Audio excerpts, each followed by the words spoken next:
জয় বড়মা বন্ধুরা, সবাইকে অনেক অনেক স্বাগত আমার চ্যানেলে। আশা করছি আপনারা সকলেই ভালো আছেন এবং সুস্থ আছেন। আজকে আমি আলোচনা করব আপনাদের সাথে মেষ রাশির জুলাই মাসের মাসিক রাশিফল সম্পর্কে। তো কেমন আসতে চলেছে এই জুলাই মাসটা, কি পরিবর্তন আসতে চলেছে, কোন গ্রহ কিভাবে পরিবর্তন করছে এবং কোন গ্রহের প্রভাব আপনাদের উপরে কিভাবে পড়তে চলেছে, এই সব কিছু নিয়ে আপনাদের সাথে আজকে আলোচনা করব। তাই বেশি কথা না বাড়িয়ে বা আজে বাজে দিকে না গিয়ে একদম সোজাসুজি আমি রাশিফলের দিকেই চলে আসছি যে আপনাদের জুলাই মাসটা কীরকম আসতে চলেছে।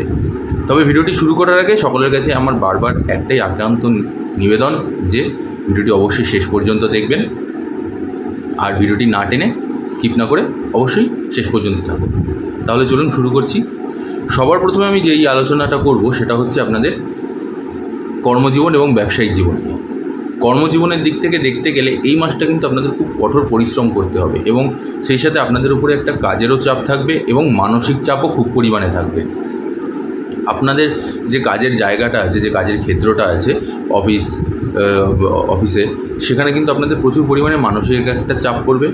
কাজের চাপ তো অবশ্যই বৃদ্ধি পাবে, খুব পরিমাণে কাজের চাপের বৃদ্ধি পাবে এবং সেই সাথে আপনি খুব পরিমাণে মানসিক দিক থেকেও একটু বিপর্যস্ত হয়ে পড়বেন। তবে চিন্তা করার কোনো কিছু নেই, এটা একটা ভালো দিক। হতাশা হওয়ার কোনো কিছু নেই। বা যদি মনে করেন যে আমি কাজ অতিরিক্ত, আমাকে আমার অফিসের বস খুব পরিমাণে চাপ দিচ্ছে, খুব পরিমাণে প্রেশার ক্রিয়েট করছে, তো আমি চাকরিটা ছেড়ে দিই, অন্য কোথাও যাই, দেখুন যেখানেই কাজ করুন না কোনো সেখানেই চাপ থাকবেই। আর আপনারা যারা বেসরকারি সংস্থায় কাজ করছেন তারা অবশ্যই জানেন যে বেসরকারি সংস্থাতে এরকমই হয়ে থাকে যে কীরকম কাজের প্রেশার থাকে, কীরকম কাজের লোডটা থাকে। তো অফিসের বসরা কী পরিমাণে প্রেশার দিয়ে থাকে বেসরকারি চাকরিজীবীদের ক্ষেত্রে, তো আপনাকে সেই চাপটা দেবে। তবে ভুল করেও এই সিদ্ধান্তে এখন একদমই যাবেন না যে আমি অন্য একটা চাকরি পরিবর্তন করি বা আমি এখন দেখছি যে অন্য কোথাও যদি একটু খোঁজখবর পাই তাহলে সেই চাকরিটাতে যাবো। আমি বলবো একদমই না, এই কাজটাই আপনার জন্য সুটেবল আছে, যেটা করছেন এটাই করতে থাকুন, আপনি যথেষ্ট ভালো ফল পাবেন। তার কারণটা হচ্ছে যেরকম আপনাকে আবার আপনার অফিসের বস কাজের জন্য প্রেশার ক্রিয়েট করবে, ঠিক সেরকমই কিন্তু আবার আপনার কাজটা যখন উতরে যাবে বা আপনি যখন কাজটা উতরিয়ে দেবেন তখন আপনার প্রশংসাও করবে। সেটা আপনার অফিসের বসও হবে এবং সেই সাথে আপনার অফিসের যারা কালিগস আছে তারাও আপনার অ্যাপ্রিসিয়েট করবে আপনার কাজের জায়গাটা, যে আপনি খুব সুন্দর করে কাজটা মেকআপ দিয়েছেন, খুব সুন্দর করে কাজটা কমপ্লিট করেছেন এবং এর সাথে সাথে আপনার কিন্তু একটা ইনক্রিমেন্টেরও একটা দিক দেখা যাচ্ছে। তাই নিশ্চিন্ত মনে ঠান্ডা মাথায় প্রেশার দিলে প্রেশার নিন, ধীরে সুস্থে করুন, খুব পরিমাণে ব্যতিব্যস্ত হবেন না, বিচলিত হবেন না, খুব ঠান্ডা মাথায়, হতাশ না হয়ে ঠান্ডা মাথায় আপনি এগিয়ে যান, আপনি আপনার কাজের দিকটা ঠিকঠাক করুন, দেখুন আপনি ভালো ফল পাবেন। এবারে আসছি আমি ব্যবসায়ীদের ক্ষেত্রে। যারা ব্যবসায়ী আছেন তাদের জন্য কিন্তু এই মাসটা মোটামুটি ভালো ফল দেবে, খুব বেশি খারাপ যাবে না, আবার খুব বেশি ভালোও যাবে না। আমি এটা একদমই বলবো না যে খুব ভালো আপনি ব্যবসাতে আয় উন্নতি লাভ করছেন বা আপনাদের খুব পরিমাণে লাভ হচ্ছে, আবার এরকমও বলবো না যে আপনাদের ব্যবসাতে খুব পরিমাণে ধকল যাবে, যে ব্যবসা একদমই চলবে না বা কোনো কিছু। মিশ্র ফল দেবে আপনাদেরকে এই মাসটা, ভালোই মোটামুটি আপনারা ফল পাবেন, যেরকম ব্যবসা হবে সেরকমই ফল পাবেন। তবে সেরকম অতটা চিন্তার কারণ নেই, তবে সেটা মাসের প্রথম থেকে মাসের মধ্যম অংশ অবধি। শেষের দিকে যেতে যেতে দেখবেন আবার ব্যবসাটা যথেষ্ট ভালো দিকে গতি ফিরে এসছে, সেটা আবার যথেষ্ট সুন্দরভাবে আপনারা সেই ব্যবসার দিকটা আবার আপনাদের উন্নতিটা আবার ভালো পরিমাণে বাড়তে শুরু করে দেবে। তাই আবারও আমি বলছি, উভয়ের ক্ষেত্রেই যারা বেসরকারি কর্মজীবী আছেন এবং সেই সাথে যারা ব্যবসায়ী আছেন তাদের দুজনেরই ক্ষেত্রে হতাশা হবেন না, বিচলিত হবেন না, ঠান্ডা মাথায় আপনারা আপনাদের কাজ করতে থাকুন, দেখুন আপনারা ভালো ফলাফল লাভ করতে পারবেন। এবারে আমি আসবো আপনাদের শিক্ষার্থীদের ক্ষেত্রে। যেসব জাতক জাতিকারা সাধারণ শিক্ষার্থী আছে, মেষ রাশির জাতক জাতিকারা, তাদের জন্য বলছি এই মাসটা কিন্তু তাদেরকেও খুব পরিশ্রম করতে হবে। বাধা বিপত্তির যোগ রয়েছে, পড়াশোনায় একাগ্রতা আনতে হবে, মনোনিবেশ করতে হবে, নতুবা আপনাদের কিন্তু পড়াশোনায় সমস্যা দেখা দেবে। বিশেষ করে যারা উচ্চ শিক্ষার জন্য নিজেদেরকে তৈরি করছেন এবং সেই সাথে যারা বিদেশে গিয়ে পড়াশোনা করতে চাইছেন এবং সেই সাথে যারা প্রতিযোগিতামূলক পরীক্ষার জন্য নিজেদেরকে তৈরি করছেন, এই সব দিক থেকেই শিক্ষার্থীদের জন্য ওভারঅল যদি আমি বলতে চাই তাহলে শিক্ষার্থীদের জন্য এই মাসটা একটু টানাপোড়েন থাকবে, একটু চাপ বৃদ্ধি হবে। তাই একাগ্রতাটাকে আপনাদের বাড়াতে হবে, কারণ আপনাদের এই মুহূর্তে মাইন্ডটা হয়তো একটু অন্যদিকে ডাইভার্ট হচ্ছে বা অন্যরকমভাবে আপনারা চিন্তাভাবনা করছেন যে এটা কেন করলাম, আর একটু ওটা করলে ভালো হতো বা ওই জিনিসটা নিয়ে করলে হয়তো বেশি ভালো হতো। আপনারা যেই ফিল্ডের মধ্যে রয়েছেন বা যেই পড়াশোনার সঙ্গে আপনারা যুক্ত রয়েছেন, যেই পড়াশোনার যেই বিভাগের সাথে, সেটার দিকে এগিয়ে যান, সেটাতেই আপনারা ভবিষ্যতে ভালো ফল পাবেন। তবে এই মুহূর্তের জন্য একটু আপনাদেরকে নিজেদেরকে মাথা খাটিয়ে কাজ করতে হবে, বুদ্ধি বের করে কাজ করতে হবে। এবারে আসছি আমি প্রেম সম্পর্ক এবং বৈবাহিক জীবন নিয়ে, দাম্পত্য জীবন নিয়ে। প্রেম সম্পর্কের দিক থেকে দেখতে গেলে কিন্তু মাসটা ভালোই আপনাদের অনুকূলে আছে। প্রেমে আপনাদের একে অপরের প্রতি বিশ্বাস, ভালোবাসা, সুসম্পর্ক বজায় হবে। আপনাদের মধ্যে আরও বন্ধুত্বপূর্ণ যে সম্পর্কটা সেটা আরও গাঢ় হবে, আরও ভালো লাভ পাবেন। এবং সেই সাথে সাথে আরও একটা জিনিস আমি বলতে চাই, যারা অনেক দিন থেকেই নিজের মনের কথা বলতে পারছেন না, বলতে চাইছেন, হয়তো ভয় বা লজ্জায় নিজেদেরকে সংযত করে রেখে দিয়েছেন, নির্দ্বিধায় আপনারা বলতে পারেন, এই মাসটা ভালো মাস, ভালো ফল পেয়ে যাবেন আপনারা। এবারে আসছি আমি বৈবাহিক জীবন নিয়ে। বৈবাহিক জীবনে প্রথম দিকটায় একটু অশান্তিপূর্ণ যাবে, একটু। তবে অশান্তি বলতে এই বলবো না যে খুব পরিমাণে যে বাড়াবাড়ি, খুব তর্ক বিতর্ক, বিরাট পরিমাণে ঝামেলা, অশান্তি, এরকম কোনো কিছু নেই। একটু কথা কাটাকাটি, যেটা সাধারণত হয়ে থাকে ছোটোখাটো বিষয় নিয়ে হয়তো, বা এরকমও হতে পারে যে একটু ইগোর লড়াই আপনাদের মধ্যে, স্বামী স্ত্রীর মধ্যে একটু ইগোর লড়াই হয়তো আপনাদের মধ্যে আসতে পারে। তো এই দিকটা যদি আমি বাদ দিয়ে দিই, তাছাড়া আপনাদের দাম্পত্য জীবন যথেষ্ট সুখের হতে চলেছে, যথেষ্ট ভালো হতে চলেছে। একে অপরের প্রতি সম্মান, শ্রদ্ধা বৃদ্ধি পাবে, ভালোবাসা আরও বৃদ্ধি পাবে। এবং সেই সাথে যদি মনে করে থাকেন কোথাও বাইরে আপনারা ট্যুর করতে চাইছেন বা ঘুরতে যেতে চাইছেন, সেই পরিকল্পনাটাও কিন্তু আপনাদের সফল হবে আপনাদের সেই চিন্তা ভাবনাটা, সেই ইচ্ছাটাও। তো নিশ্চিন্তে থাকুন আপনারা, বিশেষ একটা অসুবিধা নেই। এবারে আমি আলোচনা করছি আপনাদের পারিবারিক জীবনটা নিয়ে। পারিবারিক দিক থেকে দেখতে গেলে দেবগুরু বৃহস্পতি আপনাদের মাসের শুরুতেই দ্বিতীয়ভাবে অবস্থান করছে, যেই কারণে আপনাদের পরিবারের মধ্যে একটা খুব সুন্দর সুখ সমৃদ্ধির সম্পর্ক থাকবে, সুখ সমৃদ্ধি থাকবে বাড়িতে, সম্পর্কটাও খুব ভালো থাকবে। কারণ যেহেতু দেবগুরু বৃহস্পতি তিনি যখন দ্বিতীয়ভাবে বসছেন, সেক্ষেত্রে কি হচ্ছে, সংসারের মধ্যে একটা সৌহার্দ্যপূর্ণ একটা পরিবেশ তৈরি হচ্ছে। বাবা মায়ের প্রতি সম্মান বৃদ্ধি পাচ্ছে, ভালোবাসা বাড়ছে, ভাই বোনদের মধ্যে সম্পর্কের বৃদ্ধি আরও অটুট হচ্ছে, অনেকটা গাঢ় হচ্ছে। সেই সাথে পরিবারের আরও যারা বড়রা আছেন, আত্মীয় স্বজন যারা আছেন বয়স্করা, তাদের সাথেও আপনাদের সুসম্পর্ক বজায় হচ্ছে, তাদের প্রতিও আপনাদের ভালোবাসা, আপনাদের সম্মান বৃদ্ধি পাচ্ছে। তো এই জিনিসগুলো কিন্তু আপনাদের মধ্যে থাকবে। তাই পারিবারিক দিক থেকে দেখতে গেলে আপনাদের সম্পর্কের যথেষ্ট ভালো একটা দিক আসতে চলেছে, যথেষ্ট ভালো সময় থাকবে আপনাদের। একে অপরের প্রতি ভালোবাসা, সম্মান, শ্রদ্ধা খুব পরিমাণে বৃদ্ধি পাবে।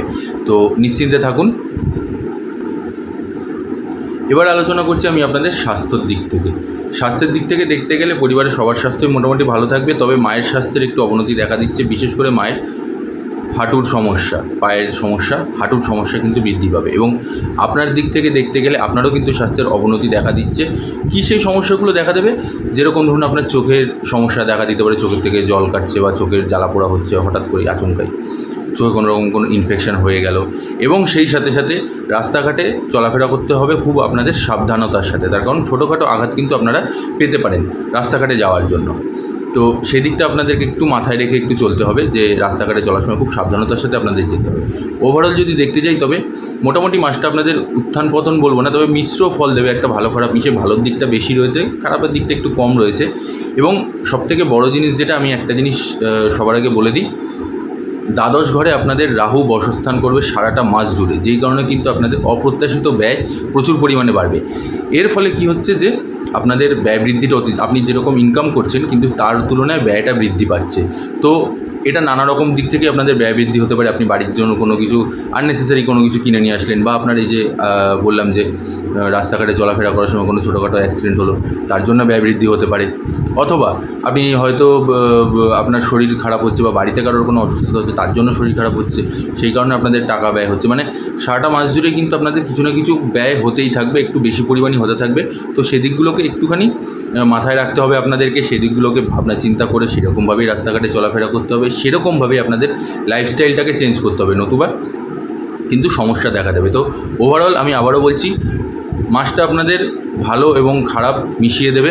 ভালোর দিকটা বেশি আছে, খারাপের দিকটা অল্প আছে। ভালোই আপনারা সব দিক থেকে মোটামুটি আয় উন্নতি সমস্ত কিছুই করবেন, সব দিক থেকে আপনারা ভালো লাভ পাবেন।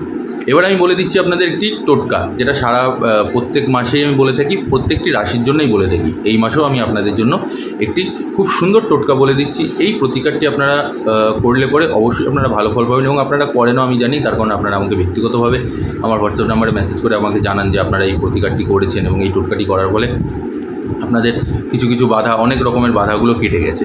তো আপনাদের জন্য মেষ রাশির জাতকদের জন্য জুলাই মাসের সবথেকে সুন্দর প্রতিকার হচ্ছে, সেটা হলো শনিবারের দিন আপনাদেরকে গ্রহরাজের পুজো দিতে হবে।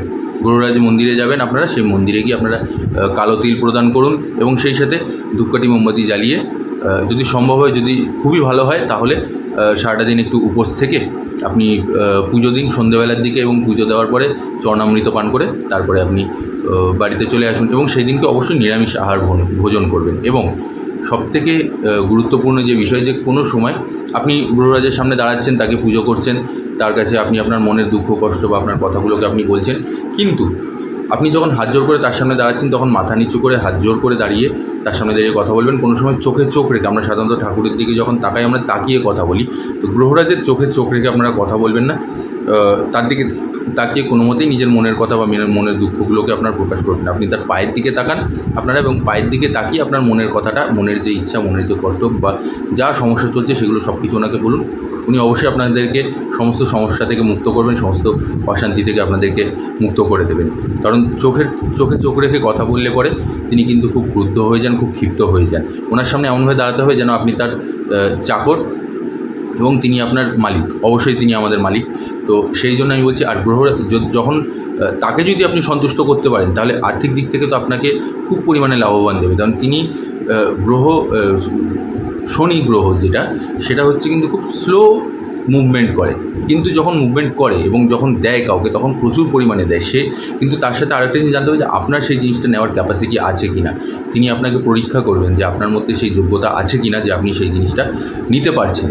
উনি যেই আশীর্বাদটা আপনাকে করছেন, তার জন্য আপনাকে একনিষ্ঠ হতে হবে, সৎ হতে হবে মনের দিক থেকে, এবং কারোর সাথে কোনো রকম ছলচাতুরি বা কোনো রকম ভুলভাল কাজ করলে চলবে না। কারণ তিনি কিন্তু সব দেখতে পাচ্ছেন, সব জানতে পারছেন।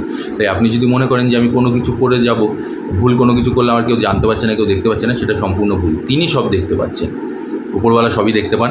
তো এগুলোকে একটু মাথায় রেখে দেবেন, এগুলোকে মাথায় রেখে আপনি এগিয়ে যান। আবারও বলছি, শনিবারের দিন এক মুঠো কালো তিল আপনি গ্রহরাজের মন্দিরে গিয়ে প্রদান করুন, এবং সেই সাথে সাথে আপনি ধূপকাঠি মোমবাতি দিয়ে বাতাসা দিয়ে তার কাছে পুজো দিন, এবং হাত জোর করে নিজের মনের ইচ্ছা, মনের দুঃখ কষ্টগুলো তার কাছে বলুন, এবং মাথা নিচু করে তার পায়ের দিকে তাকিয়ে বলবেন।